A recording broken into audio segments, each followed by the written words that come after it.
अस्सलाम वालेकुम, मैं अब्दुल सत्तार। आप अलग न्यूज़ देख रहे हैं। तारिक मतीन और निम्रा सुहेल हमारे साथ हैं। क्या यासिर शामी गिरफ्तार होने वाले मरहूम आमिर लियाकत साहब का मामला एक बार फिर ज़िंदा हो गया? इस पर बात करेंगे और उसके साथ साथ बुशरा इकबाल साहिबा का क्या कहना है यासिर शामी साहब के हवाले से और दानिया शाह साहिबा के हवाले से, इस पर भी बात करेंगे। लेकिन उससे पहले आपसे दरख्वास्त है, चैनल को सब्सक्राइब करें। सब्सक्राइब करने के साथ साथ घंटी ज़रूर बजा दीजिए। तो ये एक बार फिर ज़िंदा हो गया है गुज़श्ता कुछ रोज़ से, जब से दानिया शाह साहिबा ने वकील किया है विरासत वाला मामला। जुमेरात को तकरीबन कोई जुमेरात का दिन था और ये वक्त था कोई अराउंड 2 बजे के आसपास का। ठीक। तो बुशरा इकबाल साहिबा ने आमिर लियाकत मरहूम की पहली अहलिया और उनको फिर उन दोनों में अलहदगी हो गई थी। उन्होंने एक अदद स्क्रीनशॉट शेयर किया अदालती हुक्मनामे का और उन्होंने कहा कि यासिर शामी के वारंट जो है वो इशू हो गए। सही है। ये उन्होंने बताया। अच्छा, जब ये बताया है तो इसका मतलब है कि ये अब तक की हतमी खबर ये है, इस मामले की आखिरी पेशरफ्त, लेटेस्ट पेशरफ्त ये है। ये बुशरा साहिबा ने बताया, तो ये उनकी तरफ से शेयर की गई इंफॉर्मेशन थी।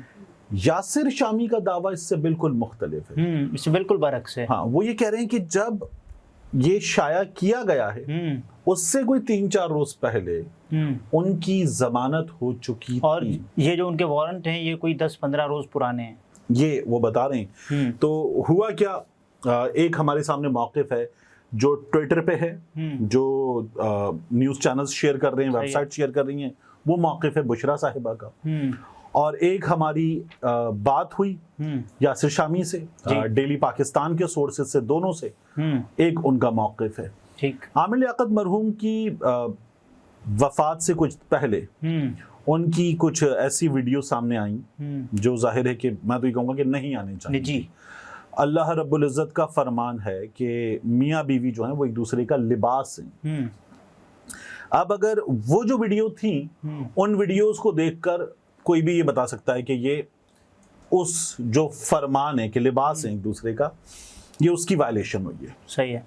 सीधा सीधा आसान तरीन लफ्जों में, मोहतात तरीन लफ्जों में ये कहा जा सकता है कि उसकी वायलेशन हुई। अब ये वायलेशन जो है ये कौन कर सकता था उस मौके पर, तो नाम आता है दानिया डांवर का जी। अच्छा, मैं एहतियात के साथ मैंने इसलिए याद रखा कि मैं इस वक्त वो दानिया शाह की जगह, दानिया शाह भी कहा जाता है, दानिया मलिक भी कहा जाता है, मैं इसीलिए मैंने एहतियात के साथ याद रखा कि मैं दानिया शाह की जगह उनका नाम जो दानिया डांवर बताया गया था वही नाम लूं, क्योंकि आमिर लियाकत मरहूम ने खुद ये एक से ज़ायद बार बताया और ये बड़ा उन दोनों पब्लिसाइज हुआ कि ये नजीबुत तरफैन सैयद हैं। ये बड़ा जोर शोर से बताया गया, सादात से हैं, यानी माँ की तरफ से भी सैयद, बाप की तरफ से भी सैयद, दोनों का शजरा जाके मिलता है। ये बात हुई थी। अच्छा, ये वो चीज़ है कि किसी भी शख्स के केस में मैं ये कहता हूँ कि ठीक है, ये सामने वाले के लिए इज्जत की बात हो सकती है कि ठीक है आपका शजरा, लेकिन किसी भी शख्स के लिए पब्लिसाइज करना इस बात पर कि इसकी इस बात पर इज्जत करो, मतलब उसमें उसका क्या कमाल है, उसके किरदार के तौर पर आप अपनी मर्जी से किसी घर में थोड़ी पैदा होते हैं कि वो घर मलिक का घर होगा, वो घर बिहारी घर होगा, वो घर पंजाबी घर होगा या वो घर क्रिश्चियन घर होगा, ये अपनी मर्जी थोड़ी पैदा होता है। इस बात को हाईलाइट करने का और बताने का एक बात तो खैर ये मैंने कहा ये नुक्ता इसलिए सामने रख दूं कि दानिया डांवर सेलिब्रेट करने वाली खबरों में भी ये दानिया शाह बताया गया था, गलत बताया गया, ये दानिया शाह नहीं है। इस पूरे केस में या आमिर लियाकत का आखिर में जो हाल हुआ, उनकी जो चीजें 1 से 2 और आई, इसके बाद एक आध वीडियो और आई ना जिसपे वो बड़े डिप्रेस्ड, बड़े टूटे हुए नजर आए थे, तो वो भी जो है उस वीडियो की वजह से था। खुदादाद कॉलोनी का वो घर और वो जो कुछ था, एक घर छोटा सा, और उस घर में यानी वो आदमी अमीर कबीर आदमी था ना, उस घर में वो जनरेटर का धुआं भर गया, ये सब कुछ हुआ, डेथ हो गई। तो ये बड़ा अजीब था। लेकिन वो जो वीडियो थी आमिर लियाकत की, जो भी था उस वीडियो में, उस वीडियो के बारे में बताया ये जा रहा है कि वो वीडियो मुबैना तौर पर ये इल्जाम है कि यासिर शामी ने दानिया से खरीदी। एक दूसरा इल्जाम यह है कि फिर इसको यासिर शामी ने, यूट्यूबर यासिर शामी ने इसको कर दिया public viral, spread, publicise, publish कर दिया, और जो खरीदी वो पैसे देकर खरीदी। ठीक है। अच्छा, यासिर शामी ने एक इंटरव्यू किया था दानिया का, तो उसमें कुछ चीजें और उसके बाद कुछ चीजें, उनकी वजह से ये सब कुछ हुआ। तो ये हमारे सामने चीजें थी।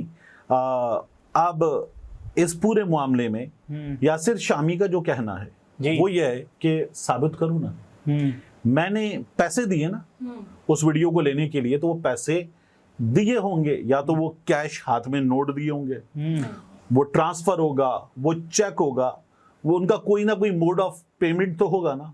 तो एक तो वो साबित किया जाए। इल्जाम अगर लगाया गया तो उसको साबित तो करना अच्छा, ये इतनी आसानी साबित हो सकता है वैसे अगर देखिए, किसी ने लिए भी हो? अगर ये किसी भी डिजिटल तरीके से दिए गए हैं तब तो साबित हो सकता है, इसका ट्रेस होगा। ठीक है। और उसके बाद अगर ये कैश की शक्ल में दिए गए तब भी साबित करने के लिए बहुत कुछ होता है। फर्ज कीजिए कि आपने मुझे किसी मौके पर, मैं ये इल्जाम लगाऊं कि 10 लाख रुपए दिए थे, आप कहें नहीं दिए, तो फिर आपके अकाउंट्स वगैरह मुख्तलिफ चीजें, उनको उन तारीखों में खंगाला जाए कि क्या आपने उस मौके पर किसी एक जगह, बिल्कुल जिस वक्त की बात हो रही है, 10 लाख निकाले थे, कैश से निकाले, एटीएम से निकाले, क्या किया? ये मामला कैश का ही होना, ठीक है ना। लेकिन कैश का भी होगा, तो अगर होगा तो अच्छी खासी रकम का तो होगा। कैश साबित करना आसान नहीं होता, ठीक है, मैं ये मान रहा हूँ, लेकिन कुछ ना कुछ निकल भी सकता है। सही है। तो आसान नहीं होता बहरहाल। तो ये अगर फर्ज कर लीजिए कैश से था, अब तो डिजिटल पेमेंट की भी तरीके है ना, यानी अब तो क्रिप्टो में भी हो सकता है, बिल्कुल। वो तो साबित ही नहीं होगा। यानी वो चला गया इधर से उधर, तो डिजिटल वॉलेट निकालना वो उस शख्स का, वो डिजिटल वॉलेट उसने अपने ईमेल में रखा हुआ, कहाँ रखा हुआ है, साइन इन करता है। वो कहते हैं कि प्रूफ दें, और उसके बाद उन्होंने कहा कि मैं ताउन भी कर रहा था। नहीं, और एक और जो चीज है, यासिर शामी ने पब्लिक किया, तो ये यासिर शामी का कोई यूट्यूब चैनल यासिर शामी या इंस्टाग्राम चैनल यासिर शामी तो नहीं था, पर्सनल नहीं हो। ये तो मुजीबुर रहमान शामी साहब का जी, डेली पाकिस्तान उसकी एक्सटेंशन है डिजिटल, ठीक, वहां चला है। ठीक है, तो जो शामी साहब का अखबार है, उस अखबार की डिजिटल एक्सटेंशन ये उस पे चला है। तो अब केस जो है वो यासिर शामी की जगह, अब मुझे नहीं पता ये कि वो ये बता रहे हैं कि उनके कैमरामैन को उनके खिलाफ विटनेस बना दिया गया है और वो अक्यूज्ड बन गए हैं, यानी यासिर शामी। ये उन्हें पता चला है, ये उन्हें पता चला है, बिल्कुल। और वो कह रहे हैं कि अगर कल को ये कैमरामैन अपने बयान से मुकर जाए और ये कहे कि मुझे धमकियां मिल रही थी, तो उसके बाद मैंने अपना ये बयान बदला या बयान दिया, तो अच्छा देखिए, इसमें एक दानिया क्या कहती है, अभी ये बड़ा मैटर करता है, ये भी सामने आना बाकी है, ये सामने आना चाहिए, क्योंकि ये तो मुद्दा तो बुशरा इकबाल साहिबा की जानिब से है, कंप्लेनेंट तो आमिर लियाकत साहब वो इस दुनिया में नहीं रहे, सो ये कैसे चल रहा है? बुशरा इकबाल साहिबा ने तो कहा है कि मैं पीछे हटने वाली नहीं हूँ, इंसाफ दिलवा के रहूंगी। अच्छा देखिए, बुशरा इकबाल साहिबा को ये जो साइबर क्राइम का मामला है ना, इसमें कहा यह जाता है कि अगर जो विक्टिम है, सही है, वो विक्टिम बनेगा, उसमें कंप्लेनेंट। अब विक्टिम इस दुनिया में नहीं है, अल्लाह गरीक़ रहमत फरमाए, आमीन। तो अब उनकी साबिक़ा अहलिया जी शरई लिहाज से अब वो उनकी जिंदगी का हिस्सा नहीं है। सही है।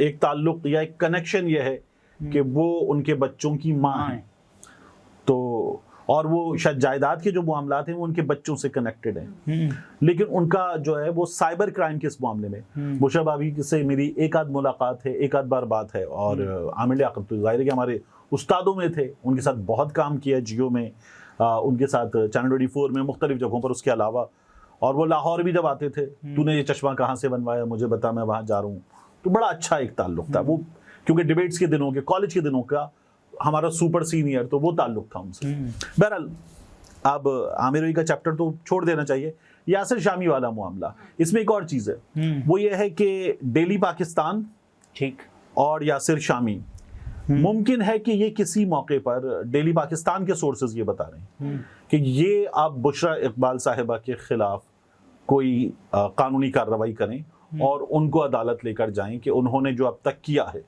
वो इनके साथ ज्यादती है, नाइंसाफी है और बदनीयती पर मबनी है, उनका केस इन पर बनता भी नहीं है, तो वो अब एक कानूनी कार्रवाई में साबित करेंगे। अच्छा, जो इल्जाम लगाए गए हैं वो गलत है। एक और मामला था इसमें, दानिया के मामले में, दानिया ने कोई बड़ा महंगा वकील वगैरह किया था, 2 करोड़ रुपए में उन्होंने वकील किया है, और उसके बाद ये मामला किस चीज का है? ये विरासत, ये जायदाद का मामला। अच्छा, तो खैर उनको पता है इतनी जायदाद है कि 2 करोड़ का, तो उन्होंने सिर्फ वकील। अच्छा, ये तो खैर कितनी जायदाद है ये तो फैमिली जानती है और ये कागजात जानते हैं, और या मुमकिन है दानिया को इस बारे में कुछ इन्फॉर्मेशन हो, मुमकिन है, लेकिन मेरा ये ख्याल है कि जो हमारे पास अवेलेबल इंफॉर्मेशन थी करीब तरीन लोगों से, तो उसके मुताबिक दानिया जो है वो आमिर लियाकत की मुतलिका थी। आमिर लियाकत जब इस दुनिया से गए हैं तो वो उनकी अहलिया नहीं थी, यानी वो आमिर लियाकत की बेवा नहीं है। उन्होंने खुद तनसीख निकाह का केस कर दिया था ना कि मुझे निकाह मेरा मनसूख किया भाई जाए। उनकी वालिदैन का इंटरव्यू वगैरह आए थे इस तरह के, बुशरा साहिबा खुद कि फरमा रही हैं कि वो आमिर लियाकत के बारे में भी कुछ बातें कर रहे थे, आमिर लियाकत उनके बारे में भी कुछ बातें कर रहे थे। फिर बाद में उन्होंने कहा नहीं हमारा बच्चा था, आमिर लियाकत तो हमारा बच्चा था। बुशरा इकबाल साहिबा का वो भी तो यही सोशल कहना मीडिया है। पर मामला आ गया ना, तो उसके बाद फिर और आमिर लियाकत साहब की जो उसके बाद हलाकत हो गई, तो ये सब कुछ कहा गया ना। तो अब ये जो है दानिया की हद तक तो मुझे लगता है कि मामला जो था वो सारा का सारा अच्छा, बुशरा इकबाल पैसों का साहिबा था। कह रही हैं कि लोगों को एहसास नहीं है कि उनकी घटिया हरकत से आमिर लियाकत जान की बाजी हार गए। यासिर के बारे में, यासिर के बारे में अब देखिए ये तो घटिया हरकत जो थी वो बुनियादी तौर पर दानिया की थी, ठीक है, और इसको जाहिर है कि जो वायरल किया वो किया भी दानिया ने था। यानी ये जिस मौके पर, क्या ये वो वीडियो नहीं है कि जो हम सबके पास किसी ना किसी मौके पर किसी ना किसी वक्त सबके पास आई थी, कमोबेश अक्सरियत से लोगों ने, और कुछ लोगों के पास तो बाद में भी आई, लोगों ने फिर ये वाकईतन मैं ऐसे लोगों से मिला हूं जिन्होंने कहा नहीं यार बंदा दुनिया में नहीं, हमने डिलीट कर दी, या ये इस तरह की वीडियो थी, ये कि एक बेडरूम का अगर मियाँ बीवी का मामला था उसमें एक घटियापन हो गया तो हमने डिलीट कर दी, हमने देखा ही नहीं इसको, ठीक है, ये हुआ था। तो मेरा ये ख्याल है कि ये जो है वो पहला ब्लेम तो इसमें दानिया पर है, ठीक है। अब यासिर ने इंटरव्यू किया था, यासिर के पास मजीद कुछ है कहने को, डेफिनेटली वो एक अगर केस का हिस्सा बन गए, शामिल तफ्तीश हो गए हैं, और वो खुद अगर कोई कार्रवाई करने जा रहे हैं, उनके डेली पाकिस्तान के सोर्सेज ये बता रहे हैं, तो जाहिर है कि वो अब कुछ चीज़ें सामने लेकर आएंगे इस हवाले से। अच्छा, बुशरा साहिबा फरमा रही हैं दानिया शाह के बारे में कि आमिर लियाकत की बेवा नहीं है, उन्हें उनकी खुला हो चुकी थी। उन्होंने कहा कि national database and registration authority NADRA में दानिया का कोई रिकॉर्ड नहीं है, आमिर लियाकत के वरसा में सिर्फ उनके बच्चों का नाम है। जी, मैं आपसे यही अर्ज करूँ ना कि वो उनकी मुतलिका थी, वो एट द टाइम ऑफ लेकिन तलाक उनकी नहीं हुई, वो उनकी अहलिया नहीं थी। हाँ जी, ये तारिक मतीन थे, गुफ्तगू आपने मुलाहिजा फरमाई। इजाज़त दीजिए, अल्लाह हाफ़िज़।